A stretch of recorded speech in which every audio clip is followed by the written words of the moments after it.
of understanding the meanings of Quran. So this is very important as far as if we want to excel in our life, we have to implement the teaching of Quran into it. So let's start with the first verse that we are going to present today, that is from Surah Al-Baqarah. اور اس ورس کو present کرنے سے پہلے میں آپ کے سامنے ایک حدیث پیش کرنا چاہوں گا جس پہ نبی صلی اللہ علیہ وآلہ وسلم ارشاد فرماتے ہیں. صحیح مسلم کی حدیث ہے 6781. صحیح حدیث ہے. نبی صلی اللہ علیہ وسلم کیا ارشاد فرماتے ہیں کہ تم ضرور ان لوگوں کے طریقوں پر بالشت با بالشت, ہاتھ با ہاتھ, یوں بالکل پیرلل آپ ہوگے, ٹھیک ہے, جو تم سے پہلے گئے تھے, حتیٰ کہ اگر وہ سانڈے کے بل میں بھی گھسے تو بھی تم اس کے پیچھے گھسو گے. تو نبی صلی اللہ علیہ وسلم ارشاد کے فرما رہے ہیں کہ یہ نہ سمجھنا کہ جو باتیں قرآن پاک میں پرانی قوموں کے لیے آئی ہیں اس کا تعلق صرف پرانی قوموں کے ساتھ ہے. نبی صلی اللہ علیہ وسلم کلیئر میسج دے رہے ہیں کہ جو تمہارے پہلے قومیں کرتی رہی ہیں وہی کام تم بھی کرو گے. آپ کوئی بھی ایگزامپل لے لیں, کوئی بھی ایسی انوینشن آپ نے نہیں کی برائی میں, خاص وہی برائیاں جو ازل سے چلتی آ رہی ہیں وہی انسانیت کے اندر ابھی بھی موجود ہیں. ہوس, جھوٹ بولنا, خیانت کرنا, کرپشن, ایوری تھنگ, ہر چیز ابھی بھی ہو بہو اسی طرح موجود ہے جس طرح پرانے زمانے میں موجود تھی. ایون کہ LGBT تک کا ریفرنسز قرآن پاک میں آ چکے ہوئے ہیں. ایسے نہیں کہ نیو انوینشن ہے, ویسٹ میں آج ایجاد ہوئی ہے. یہ سب پرابلمز آج سے پہلے دور سے چلتی آ رہی ہیں. اس لیے نبی صلی اللہ علیہ وسلم فرما رہے ہیں کہ جس طرح وہ قومیں کرتی رہی ہیں اسی طریقے سے تم بھی کرو گے. اس کے بعد ہم نے آگے چلتے ہیں تو سٹارٹ ہوتی ہے سورۃ بقرہ. ان میں سے ایک دوسرا گروہ امیوں کا ہے. اللہ تعالیٰ قرآن پاک میں ارشاد فرما رہا ہے سورۃ بقرہ میں, کچھ پیچھے کانٹیکسٹ اس طرح چلتا ہے آیتوں کے کہ پہلے اللہ تعالیٰ کیٹیگری ڈیفائن کرتا ہے, دو کیٹیگریز اللہ تعالیٰ ڈیفائن کرتا ہے. ایک کیٹیگری ڈیفائن کرتا ہے وہ لوگ جن کو کتابوں کا علم ہے مگر اس میں جان بوجھ کر تحریف کرتے ہیں. علماء سو کی بات ہو رہی تھی وہاں پہ کہ علماء سو جو ان سے ہیں وہ کیا کرتے تھے, قرآن کو کتاب کو جانتے تھے, اس پہ جان بوجھ کر تحریف کرتے تھے. اس کے بعد آگے کا بات سٹارٹ ہوتی ہے. آگے بات کچھ اس طرح سٹارٹ ہوتی ہے کہ دوسرا گروہ امیوں کا ہے, ان پڑھ جاہل گوار کا ہے. So let's see what is the definition of unpad, jahil, gawar, illiterate in the eyes of Allah Ta'ala. ان میں سے ایک دوسرا گروہ امیوں کا ہے جو کتاب کا علم تو رکھتے نہیں. یہ جو کتاب ہے یہ کون سی بک ہے؟ ٹائٹل فزیولوجی کی کوئی بک ہے, ہماری انگلش کی کوئی کتاب ہے, اردو کی کوئی کتاب ہے, یا قرآن پاک کا ذکر ہو رہا ہے؟ قرآن پاک کا ذکر ہو رہا ہے. کیا ارشاد فرمایا جا رہا ہے جاہل کون سے لوگ ہیں؟ جو کتاب کا علم رکھتے نہیں, اب بس اپنی بے بنیاد امیدوں اور آرزوؤں کو لیے بیٹھے ہیں. کتاب کا علم رکھتے نہیں لیکن اپنی امیدوں اور آرزوؤں کو لیے بیٹھے ہیں. یہ ہر اس شخص کو ایڈریس کیا جا رہا ہے جس کو قرآن پاک کا علم نہیں ہے, جس نے قرآن پاک کھول کے پڑھا نہیں ہے, لیکن پھر بھی وہ سمجھتا ہے کہ جنت کی ٹکٹ اس کی پکی ہے, صرف یہ کہ وہ اپنے کسی زون میں ہے. اللہ تعالیٰ کیا کہہ رہا ہے؟ اللہ تعالیٰ کیا ڈیفائن کر رہا ہے؟ ان میں سے دوسرا گروہ امیوں کا ہے جو کتاب کا علم تو رکھتے نہیں, بس اپنی بے بنیاد امیدوں اور آرزوؤں کو لیے بیٹھے ہیں اور محض وہم و گمان پر چلے جا رہے ہیں. اپنے ہی کسی زون میں ہیں اور اسی میں چلی جا رہے ہیں. یہ نہیں دیکھتے کہ اللہ تعالیٰ کے احکامات کیا ہیں, یہ نہیں دیکھتے کہ اللہ تعالیٰ کن چیزوں کو پرائورٹائز کر رہا ہے. توحید کی کتنی امپورٹنس اللہ تعالیٰ پیش کرتا ہے, نماز کی کتنی امپورٹنس پیش کرتا ہے اللہ تعالیٰ. نماز کے بارے میں نبی صلی اللہ علیہ وسلم فرماتے ہیں کہ مسلم اور کافر میں فرق کرنے والی چیز نماز ہے. اور آج ہم نماز کو اتنا لائٹ لیا ہوا ہے جس طرح ناک کے اوپر مکھی بیٹھ جاتی ہے, اتنا بھی بہت نہیں کرتے, کئی نمازیں ہماری چھوٹ جاتی ہیں. کیا یہ ایک مسلمان کی روش ہے؟ اور اس کے بعد یہ کلیم کرنا کہ ہم تو پکی جنتی ہیں.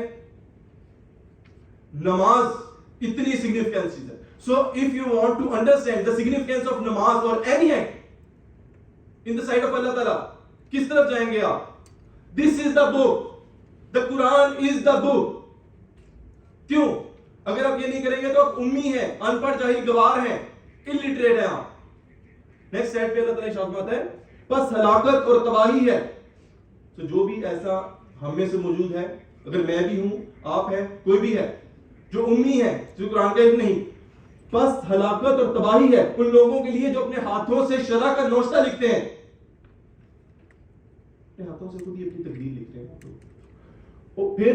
پھر لوگوں سے کہتے ہیں یہ اللہ کے پاس سے آیا ہے تاکہ اس کے معاوضے میں تھوڑا سا فائدہ حاصل کر لیں, اور نہ صرف یہ چیز, اس کے بعد کلیم بھی کرتے ہیں کہ اللہ تعالیٰ کی طرف سے آیا ہے. اللہ تعالیٰ پہ بہتان مانتے ہیں, یہ نہیں سمجھتے کہ کتنی سنگین جرم ہے یہ. بڑے کیجولی کہہ دیتے ہیں کہ اللہ تعالیٰ نے کہا ہے, اللہ تعالیٰ کی بات ہم مانیں, حالانکہ آپ نے جب تک قرآن پڑھا نہیں ہے, سمجھا نہیں ہے, کیسے آپ یہ کلیم کر سکتے ہیں کہ اللہ کی کتاب آپ تک پہنچی ہے. آگے اللہ تعالیٰ آتا ہے, ان کے ہاتھوں کا یہ لکھا ان کے لیے تباہی کا سامان ہے, اور ان کی یہ کامیابی بھی ان کے لیے موجب کمائی بھی ان کے لیے موجب ہلاکت ہے. تو جو کچھ بھی آپ کما رہے ہیں اس دنیا میں, جو کچھ بھی آپ کام کر رہے ہیں, وہ ڈاکومنٹ ہو رہا ہے.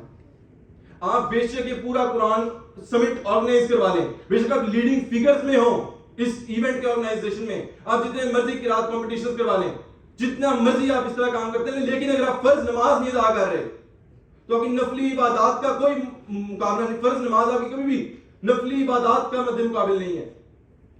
تو جو فرض ہے اس کی پرائیورٹی کس فرض کی, کس چیز کی پرائیورٹی کس جگہ پہ رکھنی ہے, وہ آپ کو قرآن بتائے گا. So always give the importance to the Quran. Why? Because our aim is to go to Jannah, and the only way, only hidayah to go to Jannah is the word of Allah and Allah alone. اور word of Allah کون سا ہے؟ قرآن. اور obviously اس کی interpretation کے لیے ہمارے پاس احادیث موجود ہے. ماشاءاللہ. آگے چلتے ہیں. وہ کہتے ہیں, اچھا کلیم دیکھیں, بات بڑی غور طلب ہے, پھر پیچھے جائیے گا. وہ کہتے ہیں دوزخ کی آگ میں ہرگز نہ چھوئے گی. کون کہتے ہیں؟ کیا ہم لوگوں کا یہ عقیدہ نہیں ہے؟ کیا ہم یہ لوگ نہیں سوچتے کہ دوزخ کی آگ میں ہرگز نہ چھوئے گی؟ ان کے بارے میں ذکر ہو رہا ہے, آگے چلیے گا. وہ کہتے ہیں دوزخ کی آگ میں ہرگز چھونے والی نہیں, الا یہ کہ چند روز کی سزا مل جائے تو مل جائے. کس کا عقیدہ ہے یہ؟ خالی کرسچنز کا یہ؟ کہ ہم میں سے بیٹھے ہر چھپے چور کا یہ عقیدہ ہے؟ ہر جو مسلمان گناہ کر رہا ہے, یاشی میں ہے, اور کہتا ہے کہ کوئی بات نہیں, اللہ تو غفور رحیم ہے, صرف اللہ کی غفور رحیمی کا کہتے ہیں کہ اللہ تو غفور رحیم ہے, ہم نے ایفرٹ پٹ نہیں کرنی, اللہ تعالیٰ ہی معاف کرے تو کرے. یہ ہماری سوچ ہے. وہ کہتے ہیں دوزخ کی آگ میں ہرگز چھونے والی نہیں, الا یہ کہ چند روز کی سزا مل جائے تو مل جائے. ان سے پوچھو کیا تم نے اللہ سے کوئی عہد لے لیا ہے؟ ہم سب کو اپنے آپ سے پوچھنا چاہیے. ان سے پوچھو کیا تم نے اللہ سے کوئی عہد لے لیا ہے جس کے خلاف ورزی وہ نہیں کر سکتا؟ ہم میں سے کون ہے جس نے اللہ سے عہد لیا ہوا ہے کہ ہمیں جنت کی ٹکٹ پکی ہے, اللہ نے کہا جاؤ تم جنتی ہو پکے؟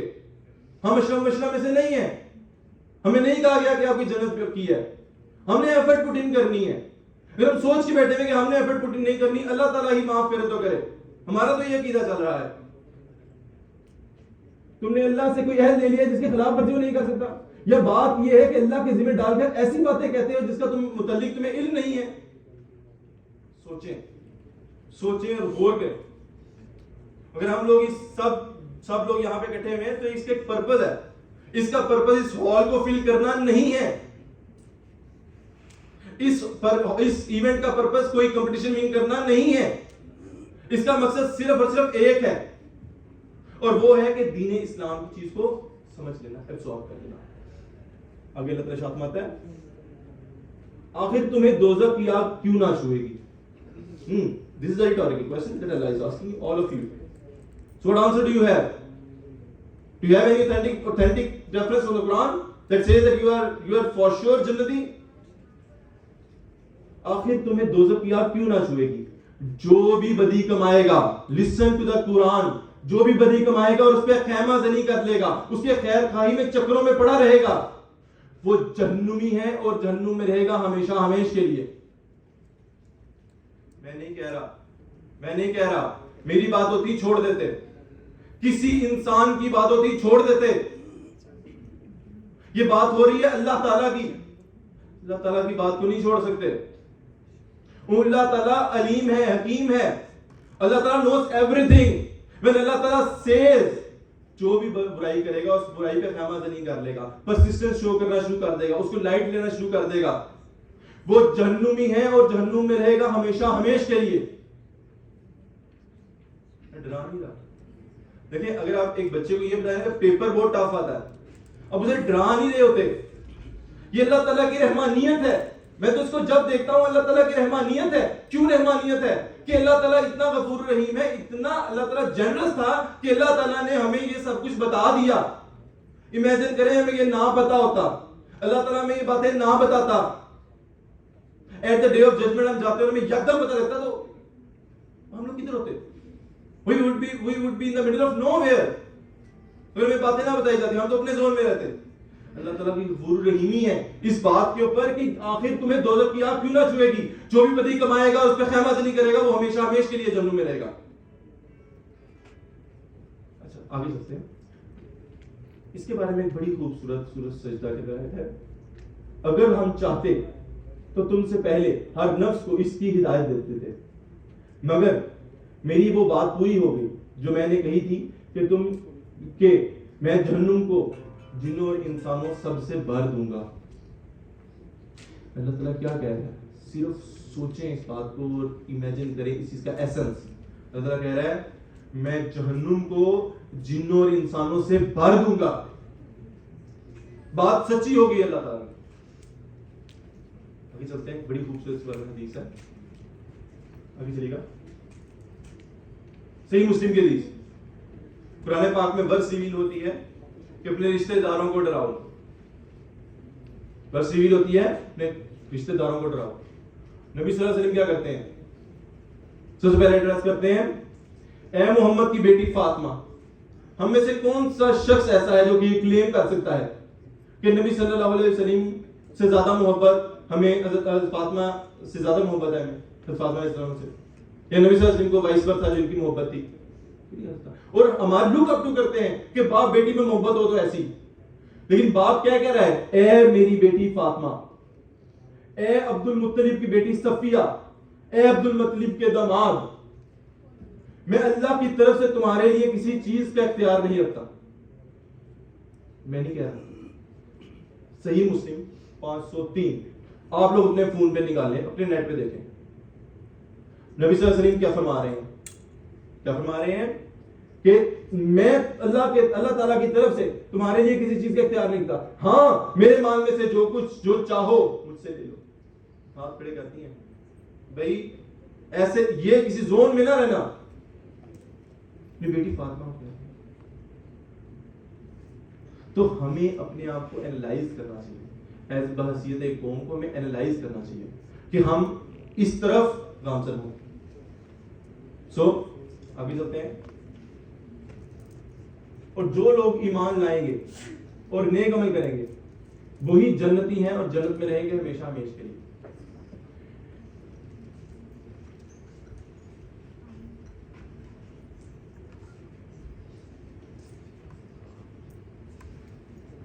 اللہ تعالیٰ کیا ارشاد فرما رہے ہیں؟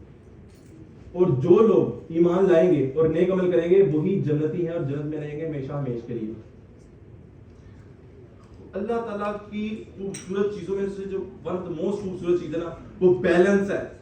کس طریقے سے اللہ تعالیٰ بیلنس کرتا ہے جنت اور جہنم کو. ڈراتا بھی ہے ساتھ ریوارڈ کا بھی بتاتا ہے. جہاں پہ اللہ تعالیٰ نے ذکر کیا ہے کہ جو بھی بدی کمائے گا اور اس پہ خیمہ زنی کرے گا وہ جہنمی ہے اور جہنم میں رہے گا ہمیشہ ہمیش کے لیے. ساتھ ہی آگے ہے تاریخ, اور جو لوگ ایمان لائیں گے اور نیک عمل کریں گے وہی جنتی ہیں اور جنت میں رہیں گے ہمیشہ ہمیش کے لیے. ٹھیک ہے, اس کے ساتھ ہی ہم لیکچر کو یہاں کنکلوڈ کرتے ہیں. ہم ریکویسٹ کریں ڈاکٹر حارث کو please come on the stage.